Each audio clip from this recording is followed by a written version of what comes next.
chit All chat. right, thank you. Everyone, please stand, say the pledge with us.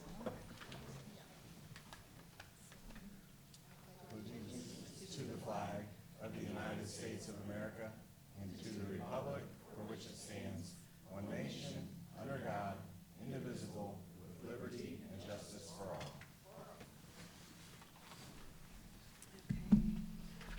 All right, everyone, welcome to the regular meeting of the Board of Education for June 25th, 2025. I'd like to call the meeting to order and roll call, please. Mrs. D'Angelo Steele, Here.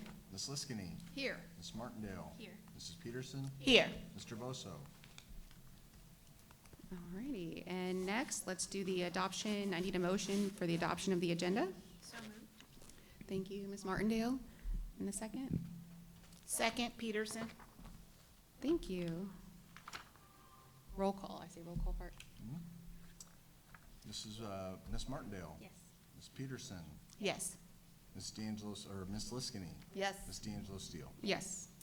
All right, and next is a motion for the approval of the minutes of the, thank you, what date was, June 9th meeting. Thank you, Ms. Martindale. Second, And second. Thank you.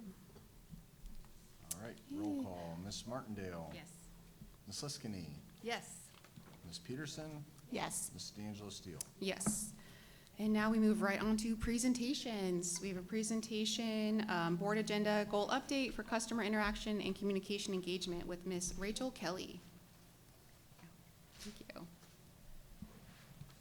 Good evening, Vice President D'Angelo Steele, members of the board, Mr. Banks, and Mr. Garside. My name is Rachel Kelly. I'm the district's Customer Experience and Data Administrator. Tonight, I'm excited to bring you the next Board of Education goal update under the category Customer Interaction with Technology, Experience with Technology. Specifically, I want to share a few results from the most recent technology survey. These survey insights will establish a baseline for our decisions as we work towards creating the top-tier customer experience for families. In terms of distribution, we sent the survey using Infinite Campus Messenger as well as social media. To make the survey accessible to as many households, it was translated into the top 4 languages.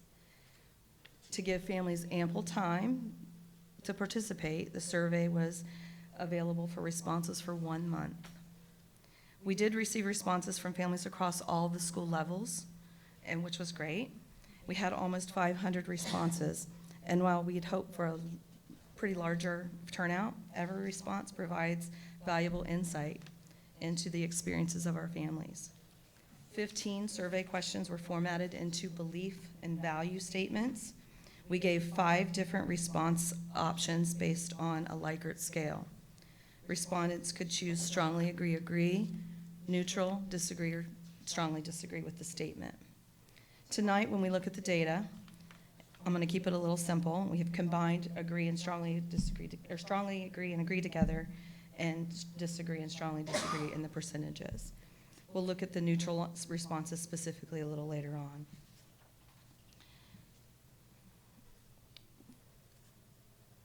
Let's look at some areas where we got some really positive feedback. For the next few points, you'll see a majority of these responses landed in the agree and strongly agree categories. This tells us that we're doing something right. For example, take question number 4. The digital platforms used by the school help keep my child informed, help keep me informed about my child's progress. As you can see, strong majority, 76%, agreed with this statement. Only a very small percentage, 7%, disagreed. What does this tell us?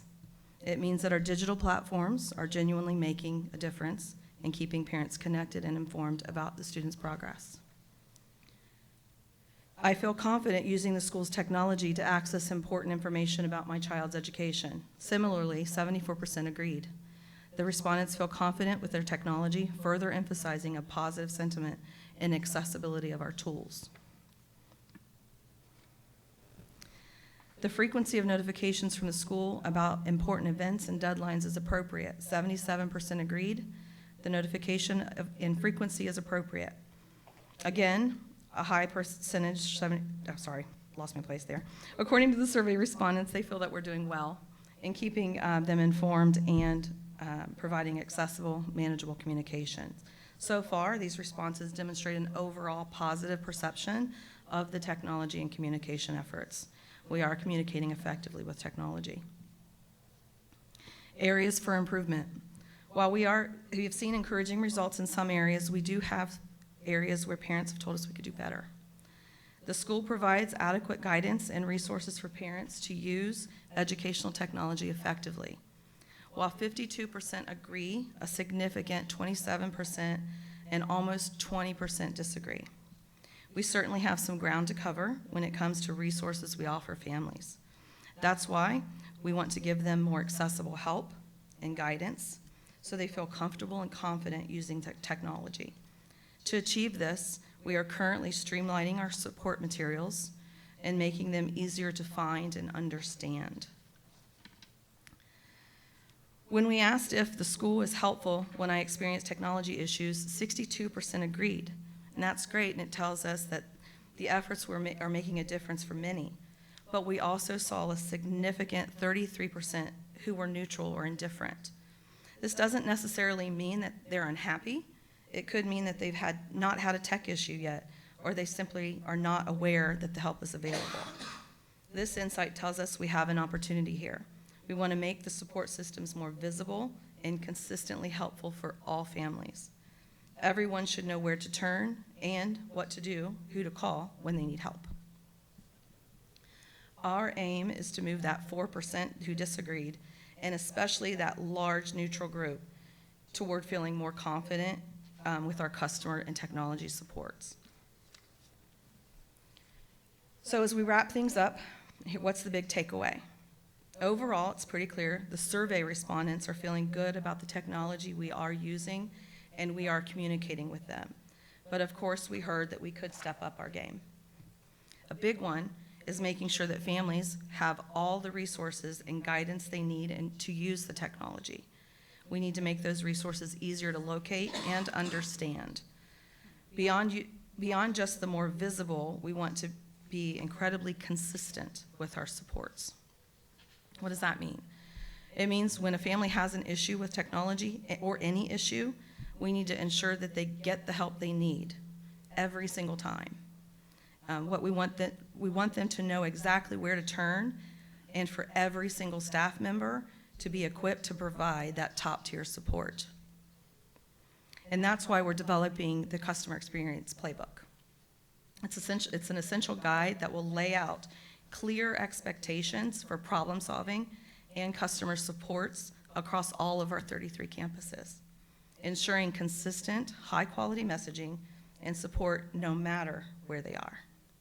At the same time, we are creating user-friendly FAQs and some new web pages for the essential software packages and applications that families rely on to help their children learn and to monitor their progress. With all this feedback, it's incredibly valuable. We are going to use it to shape our plans moving forward. Southwestern City Schools customer experience will be the best it can be, and these survey insights are going to help us get there. Thank you. Questions? Thank you, Ms. Kelly. Yes, any questions? I do. I have two questions. One is, how often will we be doing these surveys? Do we have a plan as to how often? Annually. Annually? Okay. And then also, do we have any thought about the timing of the survey? I'm just wondering, the number of folks who responded seemed very low for the number of students and families that we have in this district. I agree. This particular survey, when I started in March, and this was sent out the week of spring break, so the week before spring break. Okay. So the timing of this particular survey, it hit mailboxes that Friday before spring break. And then we ran it through social media and Instagram and social media for that next month. So the timing was definitely, could be a little earlier, I think, when we return from break, so we could adjust that time as well. I agree. Okay. Good, thank you. But that gave you a starter point. Yes, definitely. So, because if we think about it, that's not it's not terrible, because we just had our vision meeting in February. So when I'm thinking and sitting back the time frame, it's a starting point, because then next year, you'll be able to kick it off, And then you'll have new parents coming in, returning parents, and then that may help generate, I can always say, start the data from there. So it may start low, but then you'll see how that'll help too. So Well, and that makes sense. we'll have a whole year Yep. to say this is coming. You know, we can Yeah. do that too, like look Yep. for, you know, save the date kind of thing, like this is coming, we will be sending out a survey, so look for it in your email or whatever. So getting that many coming from spring break to the end of the school Yeah. year, take it. Yeah, It not bad. definitely, the first message was sent out that Thursday before Yeah. spring break started, so it was, Yeah. the timing was definitely could be better. Yeah, curious. Wonderful, thank you so much. No, thank you. And one more question. I'm so I'm sorry. sorry. Sorry, thank you. The, that number, that 19,000 something number, you said that was the number of parents it went out to? Like That was the number of messenger email contacts, so. it Okay, could that's be what I was wondering. So yeah, is it that- could how be many multiple. have the email contacts? Yeah. It wasn't sent out just through Infinite Campus, right? No, we It was also our email. posted on That's right, social Google media. Doc. I know I saw it in a few different places, and I was like, wait, where all was this? Awesome, so catching all the things. Because I don't know, at the open houses and everything, do the schools have like QR codes and scans so they get on to like the Infinite Campus? Like, are all the parents, everyone's on Infinite Campus because you have to be, right? Well, they definitely have the ability to have an account and to be set up with an account, so yes, they should be able to do that. Right. Okay. But the QR code will get you to the survey directly.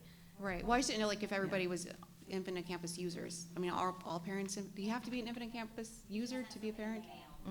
Right. I didn't know. Oh. That's right. Sorry. Okay. Thank you. Sorry, I know that the questions popped in my head. That's okay. I think he just wants me to be on the record. Oh, So, yeah, so the back-to-school letters, we do have their codes if they do not have an account set up yet. But if they do, it says you already have an account. Now, are they required? Can't make them. We certainly Right, encourage right. them every chance we get to get an account, because Right. as you said, it's your keys to the kingdom to your child and be able to follow what they're doing on there. So, Right. but the vast majority, at least one parent has it. Oftentimes, we'll see one parent does it, one parent says, well, my husband or wife Right. has it, that's That's okay. fine. But, That's awesome. all right. Awesome. Thank you. That just Thank made me think too, do we do that at kindergarten sign up? Like kindergarten registration, do we ask folks to get signed up? They would get they would get that same back-to-school letter at kindergarten as they would, Okay. yeah, they would get that same letter. Awesome. I think that's it for now. Okay. Have you enough? Thank you so much. Oh, you don't have it? Okay. And I'm sorry if I missed where you did say this, but is there a timeline for putting out the customer experience playbook? Like, do we know when that is? I know, we do have a draft in progress, it's in development. We're working on getting the timeline with the back-to-school schedules and getting that in front of our staff as well. So we do have our first draft and it's been in production. Awesome, thank you. Thank you. I think Thank you. we're good. Thank you so much, Ms. Kelly. Thank you, everyone, for that. And next up is physical operation and management with Ms. Peterson. Okay, just a few items for you guys. Item 1, it is recommended that the Board of Education approve the revised permanent appropriations for fiscal year 2024, 2025. You're gonna see X1. Item number 2, investments and financial statements for June 2025. This is see X2 and X3. It is recommended that in accordance with Section 135.14 of the Ohio Revised Code, the Board of Education approve investments and cash position report for the month of June 2025 as submitted. Number 3, payment of bills, CX4. It is recommended that the Board of Education approve payments of bills according to the list of checks for the month of 2025. Item number 4 is donations, CX5. It is recommended that the Board of Education accept the donations of $5,989.50 as detailed in X5, and authorized letters of appreciation be sent to the donors. We continue to express our appreciation to our donors for supporting Southwestern. Item number 5, authorization to pay bills in accordance with Section 5705.41 of the Ohio Revised Code, CX6. It is recommended that the Board of Education authorize the treasurer to pay bills for June which were not processed in accordance with Section 5705.41 of the Ohio Revised Code. Item number 6 is transfers and advances. It is recommended that the Board of Education approve the transfers, advances from the general fund to the various funds as presented.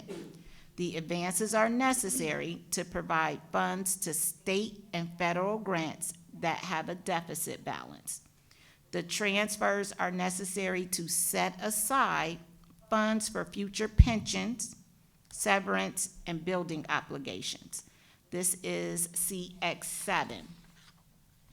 Item 7, approval of temporary appropriations for fiscal year 2025-2026. It is recommended that the Board of Education approve the temporary appropriation for fiscal year 2025-2026 as presented. CX8. Item number 8 is approval of the 5-year forecast. It is recommended that the Board of Education approve the 5-year forecast as presented. CX9. Additional background on this one. The significant change from the May forecast is the transfer of funds from the general fund to the 3 set-aside funds that I just described in X7. This is the only change from the May forecast that's being done on the fiscal year forecast, okay? The 5-year forecast, okay? After reviewing these items, I move them for passage. Can we get a motion? She got them, that's what she was, so a second, sorry, my bad, second. Ms. I'll Martindale. just, yeah, and I'll just make a comment before we do the vote. As many of you probably know, today the General Assembly passed the 2-year biennial budget. Governor DeWine has until June 30th to sign that. He can also veto items that he sees not fit for the bill. The one thing that is in this current budget right now is the cash balance threshold set aside. It was set at 40% of prior year expenditures. So these transfers that were mentioned by Ms. Peterson are necessary to safeguard some funds that we see fit, that we know that we're going to be using for those purposes. So I just want to make sure everybody was aware of that, point that out, full transparency on why that transfer occurred. Thank you for that, Mr. Garside, and Ms. Martindale, Ms. Peterson, and now you do roll call, right? Ms. Peterson, Yes. Ms. Martindale, Yes. Ms. Liskini, Yes. Ms. D'Angelo Steele. Yes. Awesome. And next, for items for action, we have with Ms. Martindale. You have quite a few. Do I read them all? You got them all, right? She's I got got them. them, All yep, right. yep, we're good. So our personnel update tonight, we have 7 personnel items involving 216 persons. This includes 17 certificated administrative resignations, 1 administrative employment, 1 certificated change in employment, 140 certificated employments, 77 of which are supplemental, 7 classified resignations, 2 classified changes in employment, and 48 classified employments.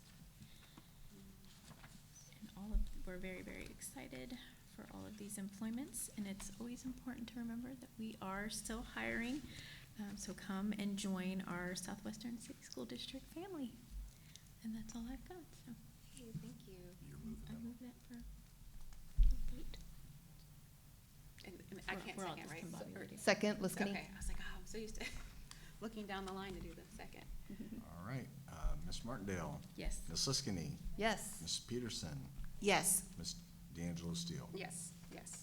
Okay, and now, thank you for that, Ms. Martindale. On next is items for discussion, and I think Mr. Yeah, I have a Garside. couple of things to point out. So Ms. Peterson and I have been meeting, talking about this finance committee, this creation of a finance committee.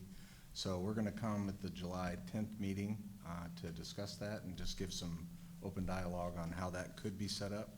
We have some ideas and just wanna bounce that off of the rest of the board. see how we feel about that. I think it's a good opportunity to, engage and to have some good conversation about the creation of a finance committee. I've done some surveying of other districts around the area, and some have them, some don't. They're set up in different ways, the pros and cons of each way. So we're gonna have that conversation on July 10th. And as I mentioned, July 10th, currently it is set to have that meeting at 10 a.m. We're hopeful to have a pretty important vote that day, that we need some information that's gonna be coming to us a little bit later. So we'd like to move that meeting to the PM at some point. I believe time can be up to you guys. Right, I don't know, do we wanna wait until Mr. Boso's back to go over time, or do you guys wanna I'll be sending out a notice on the time. It's probably good to just set a time now. just set a time now? Yeah, I would set the time now. 6 p.m.? I was about to say, can we just move it up? 6 p.m. Do we have to do 7? I know, I say 7 in general. Can I we think come most at people say 6? 7. We could, I can do 5. Yeah. we can come in 6. There will be a notice set out. We'll change it on our website, make sure everybody knows it's 6 p.m., but 6 p.m.? we'll get that done. Mr. 6 Debo will p.m. help us with all that, so 6 p.m. Yeah, let's go, All right. let's go 6 so that. Yeah, then we don't that really means- need a vote on this because the meeting is already set. We've voted on that time Yeah. so it's That already way in the Chris calendar, got so. Yeah, it was already in there, so the meeting was previously set for 10 a.m., so now it's gonna move to 6 p.m. Yep. So, We're good. Everybody good with that? Yeah. I think so. All right, Yes. any other board conversation? Anything else? I just have a couple things that I wanted to mention, if I could. I just wanted to say a special thank you to all the teachers and staff who said yes to teaching summer school this year. That is greatly needed and greatly appreciated, so thank you to everybody who said yes. I also want to say thank you to Erin McCloskey and her team for providing some great offerings at the June Academy. There were 28 offerings, 115 hours, 11.5 CEUs, which is professional development for any of the community who doesn't know. And there was a total of 332 folks who participated in that. So that's fantastic that we offer that in June. There'll be another one in August. But thank you to Erin and her team for all the hard work that they do and the great things that they offer our staff to take advantage of. Also, lastly, I just wanted to shout out to Mr. Debo and the Communications Department for providing a sample letter for any of the board, the staff, the community to take advantage of, to send out to our legislators regarding the House bill. So just thank you very much for providing that, and for all those who took advantage and sent the letters out and contacted legislators. Thank you for that. And that's it for me. Awesome. Thank you, Ms. Liskini. Mhm. Anybody else? We're good? Mr. Banks, you good? Yeah, good. All right. Thank you. Next is executive session. It is recommended that the Board of Education adjourn to executive session according to policy 0166 to consider the appointment, employment, dismissal, discipline, promotion, demotion, or compensation of a public employee, and to prepare for, conduct, or review negotiations or bargaining sessions with public employees. Can I get a motion for that? So moved. Ms. Martindale, and a second? Second, Liskini? Ms. Liskini, thank you. Roll call, Ms. Martindale, Yes. Ms. Liskini, Yes. Mrs. Peterson, Yes. Mrs. D'Angelo Steele. Yes. All right, we don't plan on any business after the executive session, but you're always free to stay and hang out for a little bit.